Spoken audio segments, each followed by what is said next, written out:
오늘 아침에는 민수기 18장 말씀 가지고 의식 있는 예배자라는 제목으로 하나님 말씀을 증거하겠습니다. 유대인들의 지혜서에 나오는 이야기입니다. 어느 랍비가 고양이를 무척 좋아했습니다. 그래서 고양이를 아껴서 길렀는데 이 예배를 드릴 때마다 고양이가 계속 뛰어드는 거예요. 그래서 막 야옹야옹 거리니까 예배가 되겠습니까?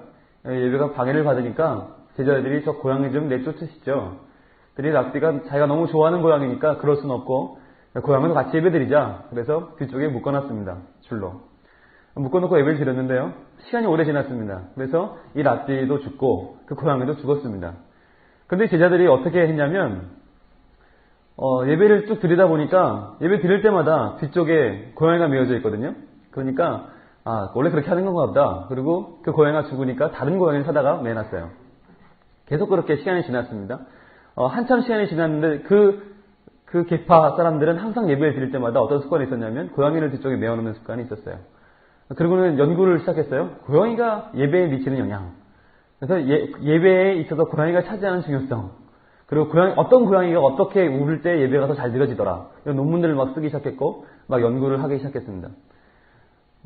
이야기가 보여주는 것은 뭐냐면 우리가 예배 시간에 하고 있는 것, 어떤 행위, 어떤 의식이라고 하는 것이 애초부터 왜 그게 시작됐나 라고 하는 의식 없이 그냥 하고 있으니까 반복해서 한다면 우리도 그들처럼 어리석게도 고양이를 메어놓고 예배를 드릴 수 있다고 하는 것이죠.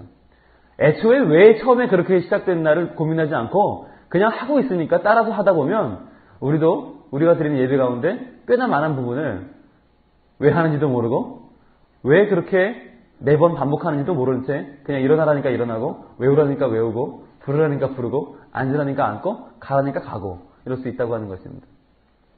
우리 예배 가운데 필요한 것이 많이 있는데 어떻게 예배를 드려야 되느냐 사람들이 이런 질문을 많이 하잖아요. 근데 어떻게 예배를 드려야 하느냐 우리가 뭘 해야 하느냐보다 중요한 것이 있는데 뭐냐면 우리 안에 예배의 의식을 갖는 겁니다. 의식이란 말을 쉽게 풀어 말하면 마음가짐이죠. 어떠한 마음가짐에서 출발해서 그 예배의 행위가 드러났느냐가 중요한 것입니다. 예수님 말씀하시죠. 그 열매로 나무를 알지니 그러세요. 그러면 열매가 중요한 겁니까? 나무가 중요한 겁니까? 우리는 오해를 합니다. 열매가 중요한 줄 알아요. 열매를 좋은 열매 맺으면 좋은 나무 되겠다 싶어서 좋은 열매 맺으려고 노력을 합니다. 그런데 예수님 곧 말씀하시죠. 나쁜 나무가 어떻게 좋은 열매 맺겠냐? 포도나무에서 엉겅퀴가 나지 않는다. 가시나무에서 무화과가 나지 않는다. 즉 포도나무는 포도나무 내고 포도를 내고 엉겅퀴 나무는 엉겅퀴를 낸다. 즉 열매로 나무를 안다는 말은 열매가 중요하단 말이 아니라 나무가 중요하단 말이에요. 드러나는 것 보고 나무를 알 것이다. 즉 예배라고 하는 것도 마찬가지죠. 보여지는 것이 우리에게 좋고 더 바람직하게 바뀌려면 우리 안에 있는 보이지 않는 부분이 먼저 바뀌어야 한다는 것입니다. 그래서 보이지 않는 의식이 바뀌어야 보이는 예배가 바뀌는 것이죠. 예수님께서는 항상 우리에게 예수 믿는 도리에 대해서 설명하실 때 보면 그 내용을 사람들이 분석해 보니까 농작의 법칙과 비슷하다 그래요. 농작의 법칙. 즉 농사 짓는 거랑 똑같다. 농사 짓는 건 어떻죠? 뭔가 얻어내려면 씨앗을 심어야 되잖아요. 씨앗을 심고 물을 주고 햇볕을 비춰주고 잘 가꾸어서 거기서 이제 싹이 트고 나무가 자라서 열매를 맺게 됩니다. 그러니까 하나님의 법칙은 늘 뭐를 심느냐가 중요한 거예요. 그래서 심는 대로 거두는 것입니다. 그래서 팥 심었으면 팥이 나고 콩 심었으면 콩이 나죠. 심는 대로 난다. 그래서 우리가 믿음도 어떠한 것을 심느냐 하는 것이 보이는 그 나무를 결정하고 열매를 결정하는 것이죠. 예배의 갱신을 부르짖을 때 항상 나오는 이야기는 영성의 회복입니다. 그리고 말씀으로 돌아가는 것입니다. 그리고 기도로 돌아가는 것입니다. 사람들이 얘기해요. 아니 예배를 갱신해야 되는데 예배 순서로 바꿔야지. 왜 말씀 읽고 있냐? 왜 기도하고 있냐? 왜 영성을 회복하냐? 근데 그게 안 되면 보이는 예배 순서 몇 개 바꿔가지고는 예배가 바뀌지 않다는 것입니다. 그래서 내가 먼저 바뀌어야 예배를 드리는 내가 바뀌어야 내 예배가 바뀌는 것이죠. 그래서 농작의 법칙이라고 할 때 사람들이 늘 말하는 것이 공부와 농사가 다른 점 여러분 아십니까? 공부와 농사가 달라요. 공부는 뭐가 되냐면 벼락치기가 됩니다. 벼락치기. 그래서 내내 놀다가 시험 전날에 바짝 밤을 새면 좋은 성적이 나옵니다. 실제로 그래요. 해보신 분들 계실 텐데 농사라는 건 그게 안 돼요. 농사는 남이 지어놓은 거 보고 야 너무 좋다. 나도 한번 저런 거 해볼게. 그리고는 밤새 가지고 뭘 한다고 달라지는 게 없어요. 씨 심어놓고 밤새 물 준다고 그렇게 잘하지 않고 충분한 시간과 노력과 의지가 들어가야 열매를 얻을 수 있다고 하는 점에서는 신앙생활은 농사입니다. 이건 공부랑은 다른 것이더라고요. 하룻밤에 어떻게 할 수 있는 게 아니더라고요. 그럼 우리의 예배가 하룻밤에 바뀔 수 없다고 한다면 이제 시작부터 신고 시작해야 되는데 이제 한 해를 시작하고 절반 지났거든요. 이 1월 달의 절반, 딱 보름이 지나갔습니다. 오늘부터 이제 1월의 후반부인데 아직까지 초기입니다. 우리의 예배가 우리의 주제처럼 처음 사랑을 가지고 처음 사랑으로 돌아가려는 예배가 되기 위해서는 우리의 의식부터 바뀌어야 되는데 오늘 그 예배의 의식이 어떻게 바뀌어야 되는지 하나님께서 약 3가지 정도로 말씀하고 계십니다. 첫 번째는 두려움으로 무릎 꿇는 경외의 의식입니다. 두려움으로 무릎 꿇는 경외의 의식이 우리에게 필요하다라고 하는 것입니다. 3절 말씀 같이 보겠습니다. 시작. 레위인은 내 직무와 장막의 모든 직무를 지키려니와 성소의 기구와 단에는 가까이 못하리니 두렵건대 그들과 너희가 죽을까 하노라. 18장 말씀은 제사장과 레위인들의 직무와 그들에게 주어질 몫에 대해서 말씀하십니다. 여러분 아시는 것처럼 레위인이 하는 역할은 예배를 주관하는 역할입니다. 제사 드릴 때 도와주는 역할인데 이 역할을 바꾸어 말하면 지금 우리들 모두가 예배하고 있는 예배자의 자세고 예배자의 몫이고 예배자에게 주어지는 분복입니다. 그런데 무슨 말씀하냐면 레위인은 네 직무와 장막의 모든 직무를 지키려니와 여기까지 좋아요. 근데 성소의 기구와 단에는 가까이 못하리니 두렵건대 그들과 너희가 죽을까 하노라. 즉 레위인이라고 해서 함부로 하나님 앞에 나아오거나 함부로 제사 드리는데 얼쩡거리면 죽을 수도 있다. 조심해라라는 거예요. 저는 이 말씀을 읽으면서 또는 이런 말씀을 읽으면서 늘 두렵습니다. 야 이게 하나님 믿는 게 아무나 하는 게 아니구나. 이거 잘못하다가 죽을 수도 있구나. 여러분 두려움이라고 하는 것이 얼마나 중요한 가치인지 몰라요. 요즘 세상 사람들이 인본주의, 낙관주의가 팽배해지면서 뭐 그냥 기쁘면 되지, 좋으면 되지, 뭐 누이 좋고 매부 좋은 게 믿는 거 아니냐 이렇게 나오기가 쉽거든요. 그런데 진정한 믿음이라고 하는 깊은 단계로 들어가면요 두려움이 생깁니다. 저도 이 설교를 준비하면서 한때는 굉장히 마냥 즐거웠어요. 마냥 좋았어요. 여러분 설교가 얼마나 재미있는지 아십니까? 적어도 저한테는 그래요. 여러분 다 지금 완전 제 말 들어주잖아요. 얼마나 재밌어요? 저 혼자 떠들고 여러분 듣고. 그런데 한참 그랬는데 어느 순간에 그게 아니더라고요. 이 설교라고 하는 것이 그냥 제가 30분 여기 와서 외치는 게 아니라 하나님이 저를 도구로 사용하셔서 하나님 말씀을 하신다고 볼 때는 이 한마디 한마디가 얼마나 중요합니까? 어떤 분은 한마디 때문에 힘을 얻고 하나님을 붙들기도 하고 어떤 분은 한마디 때문에 상처가 돼서 그것 때문에 헤어나지 못하는 분이 계시기도 합니다. 그러니까 설교를 하나 해도 두려운 마음과 떨리는 마음으로 하지 않으면 그것이 오히려 사람을 해칠 수도 있다. 제사도 마찬가지라고 하는 것이죠.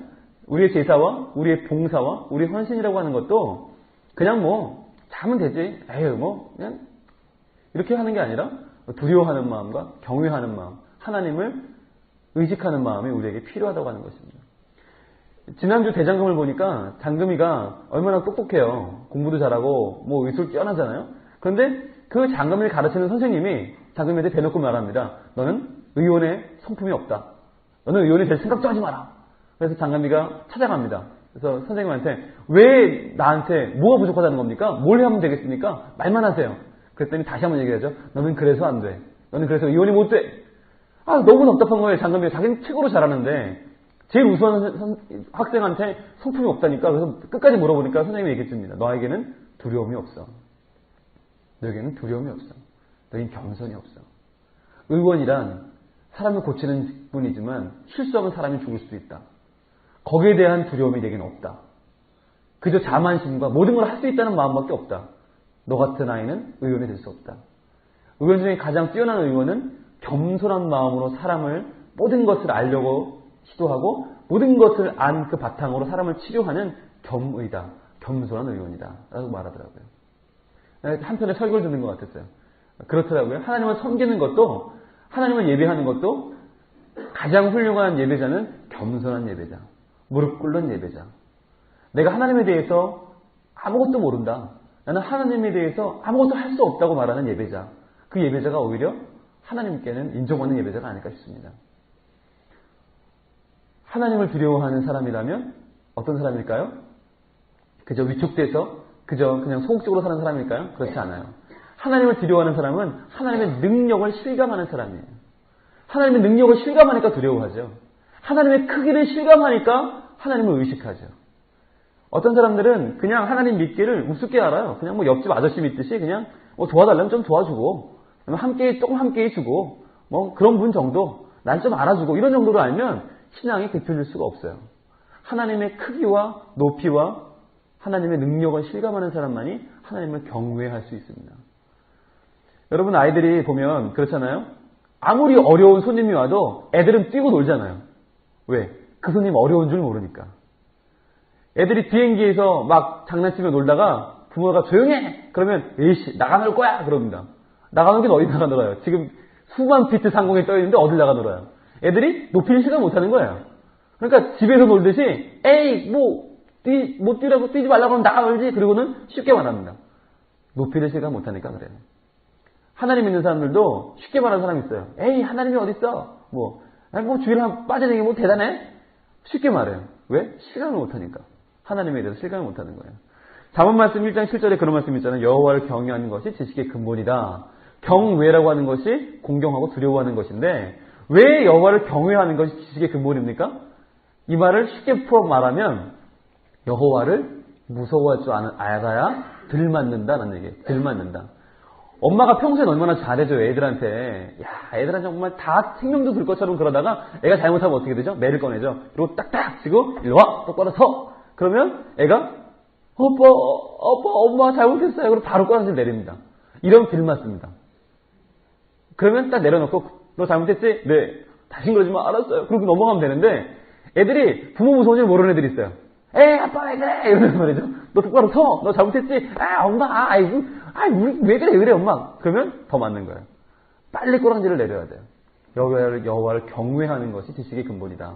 하나님을 두려워할 줄 알아야 바른 예배를 드릴 수 있고 하나님께 덜 맞아요. 그리고 그 신앙생활이 더 깊어지고 넓어지고 성숙해진다고 하는 것입니다. 두 번째는 민족을 수호하는 책임의식을 가져야 한다는 것입니다. 민족을 수호하는 책임의식. 오늘 말씀 5절 말씀을 같이 읽겠습니다. 시작. 이와 같이 너희는 성소의 직무와 단의 직무를 지키라. 그리하면 여호와의 진노가 다시는 이스라엘 자손에게 미치지 아니하리라. 예, 너희가 성소의 직무와 단의 직무를 지키면, 즉 예배하는데 수고하고 노력하면 어떻게 해야 된다고요? 여호와의 진노가 다시는 이스라엘 자손에게 미치지 않는다. 즉 예배하는 너희들에게만 미치지 않는 게 아니고 이스라엘 자손 전체에게 이 민족을 하나님이 지키실 것이다 라고 하는 약속입니다. 얼마나 중요합니까?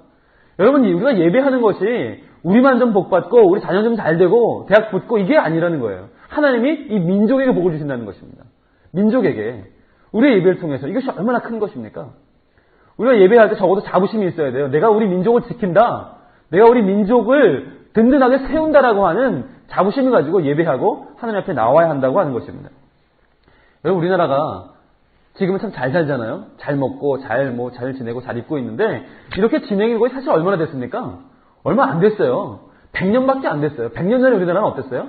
세계에서 최고로 가난한 나라, 제일 자유가 없는 나라, 제일 탄압받는 나라, 제일 억눌린 나라였어요. 그런데 이런 나라가 100년 만에 이렇게 세계에 정말 떵떵거리는 나라가 됐습니다. 많은 사람들이 말하기를 우리나라가 잘 되기 시작한 시기와 기독교가 우리나라에 들어온 시기 너무나 일치한다. 너무나 일치한다. 그래서 옛날에 100년 전에는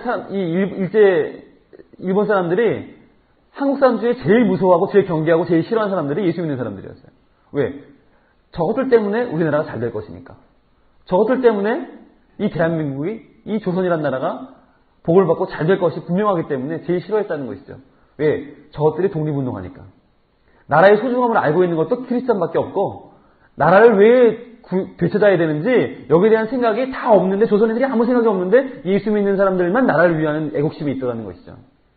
그래서 그 시절에 우리나라 사람들이 탄압받던 시절에 그 할머니들 그때 사람 숫자도 세지 않던 이름도 없던 그 개똥이 그 할머니들이 막내 그 할머니들이 뭐 했죠? 탈환회라는 걸 만들었어요. 탈환회.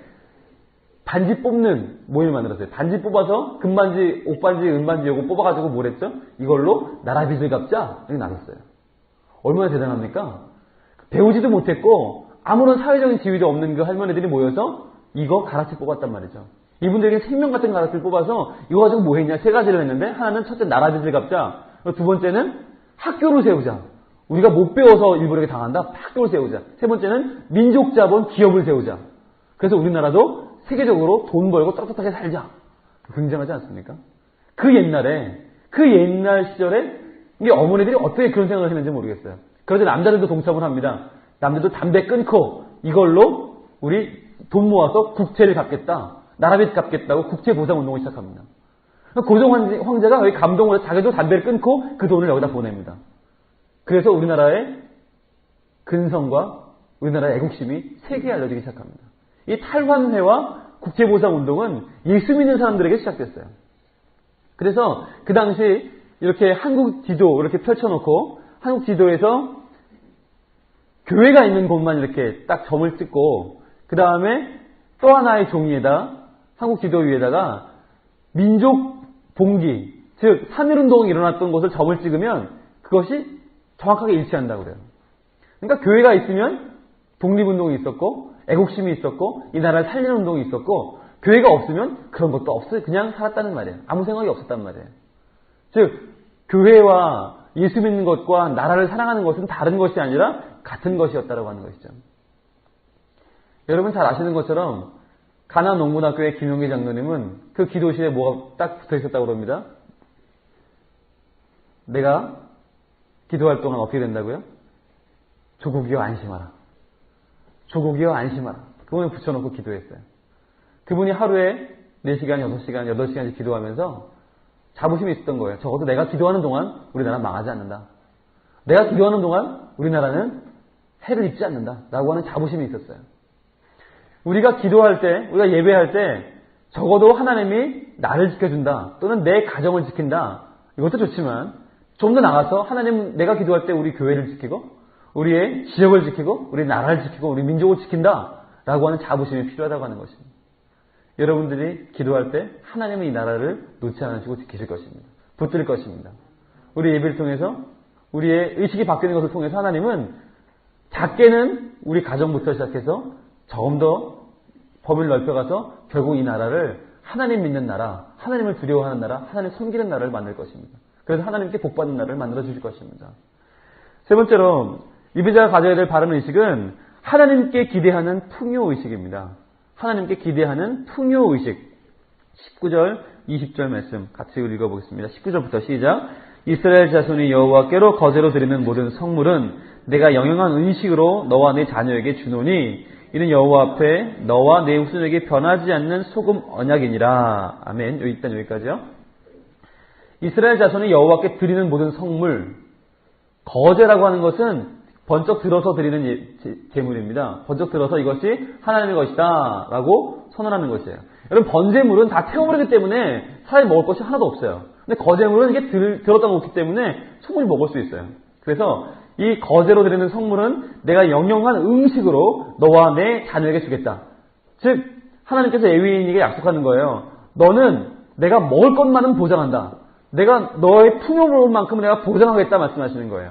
여호와 앞에 너와 내 후손에게 변하지 않는 소금 언약이다. 여러분 소금 언약이란 말이 무슨 말인가요? 소금은 맛이 변치 않잖아요. 소금은 썩지 않게 만들죠. 부패하지 않게 만들잖아요. 즉 소금 언약이라고 하는 것은 변치 않는 언약, 영원한 언약이에요. 하나님께서 레위인들에게 내가 너희에게 영원히 먹을 것과 너희 받을 것을 보장하겠다라고 하는 말씀이에요. 여러분 이 레위인은 한편으로 보면 참 불행합니다. 왜냐하면 이 12지파가 가나안에 들어가서 각자의 기업을 받잖아요. 땅을 받을 때 남들은 다 이만큼 받고 막 좋아하고 있는데 레위에게는 안 줬단 말이죠. 레위 지파에게는 분깃이 없어요. 기업이 없어요. 땅이 없다는 거예요.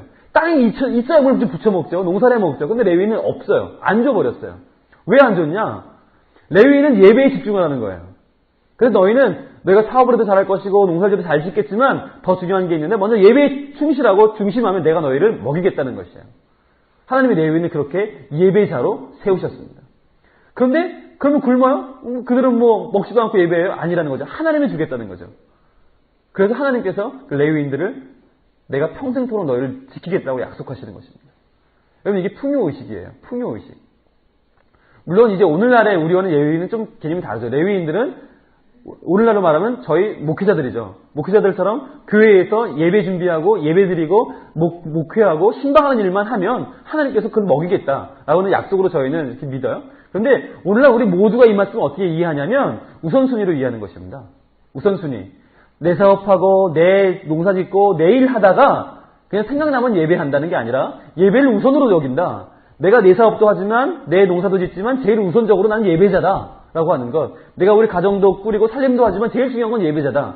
이 마음으로 산다면, 예배자의 의식으로 산다면 하나님께서 그 가정을 돌보시겠다. 책임지고 놓지 않겠다라고 하는 약속입니다. 이것이 소금 언약입니다. 이 소금 언약에 대해서 역대하 13장 5절에 이렇게 말씀합니다. 이스라엘 하나님 여호와께서 소금 언약으로 이스라엘 나라를 영원히 다윗과 그 자손에게 주신 것을 너희가 알 것이 아니냐. 소금 언약을 레위인만 해당되는 게 아니라 이스라엘 민족 전체로 확산시켜서 보고 있어요. 즉, 이 소금 언약은 목회자들에게만 주는 말씀이 아니라 우리 모든 성도들에게 주시는 말씀입니다. 그래서 너희가 예배가 귀중한 줄 알고 깨어있는 자세로 예배하고 예배의 중심으로 살면 내가 먹을 것과 입을 것과 살 것을 책임지겠다고 하는 것이에요. 지난주에 어느 권사님 댁에 신방을 갔는데 권사님이 담임 목사님은 그랬어요. 권사님 간증할 거 많죠? 그랬더니 뭐 술술 나와요. 내가 옛날에 가난했는데 어려웠는데 힘들었는데 하나님이 이렇게 날 만들어줬다고 참 간증이 많아요. 왜 그래요?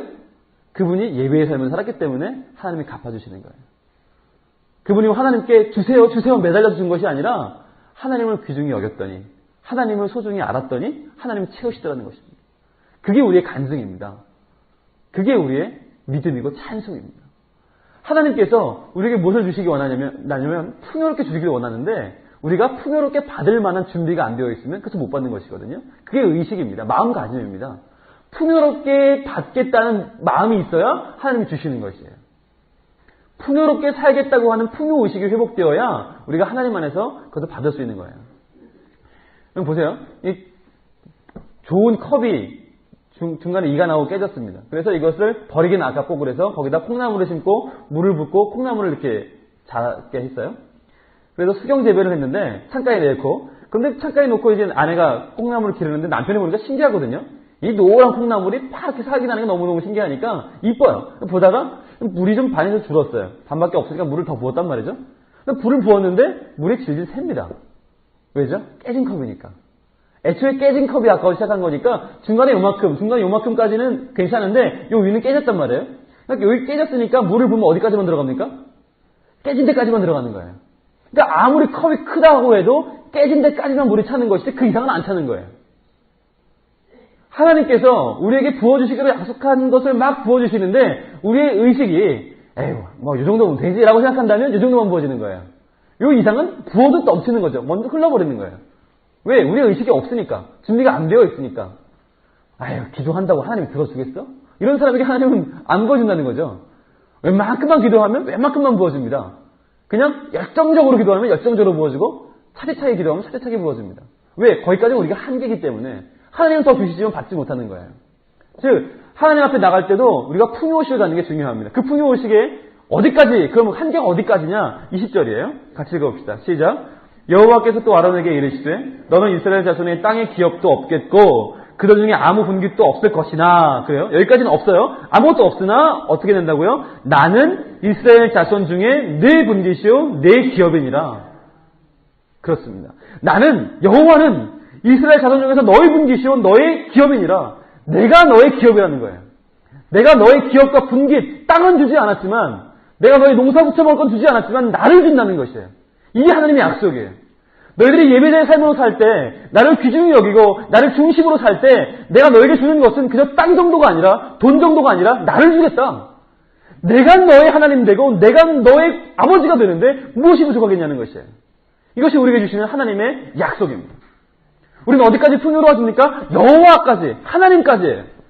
우리의 한계는 그저 돈 얼마가 아니에요. 땅 몇 평이 아니에요. 하나님이 우리의 소유가 되시고 하나님이 나의 한계가 되시는 것이에요.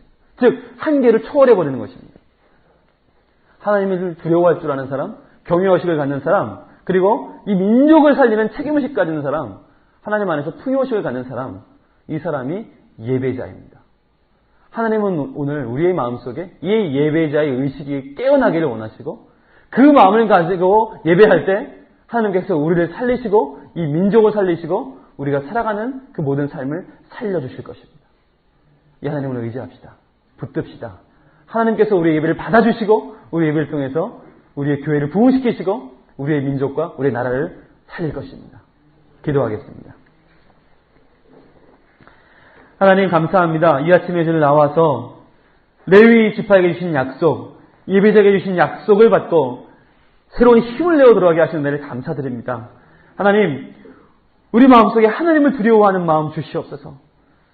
하나님의 크심과 하나님의 놀라운 능력과 하나님의 그 끝을 알 수 없는 인자하심과 선하심을 우리가 바라보며 주님을 어려워할 줄 알고 주님을 두려워할 줄 알고 조심스럽게 우리의 삶을 하나하나 이끌어 나가며 주님 앞에 나와 겸손하게 무릎 꿇고 예배드리는 우리의 마음 하나님이 회복시켜 주시옵소서. 하나님 또한 우리 예배를 통해서 이 민족이 살아날 것이라고 하는 책임의식을 갖게 하여 주시옵소서. 하나님 나 하나만 예배하여 잘 사는 것 아니고 나로 인하여 이 민족이 살고 우리 교회로 인하여 이 나라가 복을 받는 귀한 예배, 하나님과의 귀한 관계가 회복되게 하여 주시옵소서. 하나님 또한 기도합니다. 우리에게 깨어진 풍요의식을 회복시켜 주시옵소서. 하나님 이 어려운 때에 이 힘든 때에 우리도 역시 힘들어하고 자신 없어하고 실망하고 쓰러지진 않습니까? 스스로 우리의 복받을 것을 제한하고 있지는 않습니까? 하나님, 하나님이 우리의 분계십니다. 하나님이 우리의 기업입니다. 이것을 바로 알고 하나님께 기대하고 하나님께 늘 손을 벌려 간구하고 하나님 주시는 그 풍요로운 은혜를 받아 누리며 살 수 있도록 우리의 삶을 주관하여 주시옵소서. 하나님 이 아침에 저희들 모두가 기도 제목을 가지고 나왔습니다. 그 기도 제목을 받아주시고 들어주시고 응답하여 주셔서 우리가 하나님 붙들고 살아갈 때 하나님께서 우리의 삶을 주관하시고 인도하시는 그 능력의 손길을 체험으로 알게 하여 주시옵소서. 하나님 붙들기 원합니다. 하나님 그 붙들고 승리하기를 원합니다. 하나님 믿고 사는 백성이 어떻게 승리하는지 보여주는 귀한 증인으로 오늘도 서게 하여 주시옵소서. 우리의 육체의 질병을 위해 기도합니다. 경제적인 문제를 위해 기도합니다. 우리의 사업을 위해 기도합니다. 하나님 우리 가족의 문제를 위해 기도합니다. 인간관계를 위해 기도합니다. 모든 스트레스와 모든 억압받는 것을 위해 기도합니다. 하나님께서 다 자유하게 하시고 주님 안에서 놀라운 풍요로움을 맛보아 아는 그 하나님을 경외하고 더욱더 하나님께 책임있게 예배하고 하나님 안에서 풍요를 누리며 사는 저희 귀한 예배자들 되게 하여 주시옵소서. 이 아침에도 주님께서 우리의 부르짖음을 들으시고 우리가 기대할 수 없는 놀라운 은혜로 응답하실 줄을 기대하며 예수님 이름으로 기도합니다. 하늘에 계신 우리 아버지여, 이름이 거룩히 여김받으시오며 나라의 마옵시며 뜻이 하늘에서 같이 땅에서 이루어지이다. 오늘 우리에게 일용할 양식을 주옵시고 우리가 우리에게 죄 지은 자를 사하여 준 것 같이 우리 죄를 사하여 주옵시고 우리를 시험에 들게 하지 마옵시고 다만 악에서 구하옵소서. 대개 나라와 권세와 영광이 아버지께 영원히 있사옵나이다.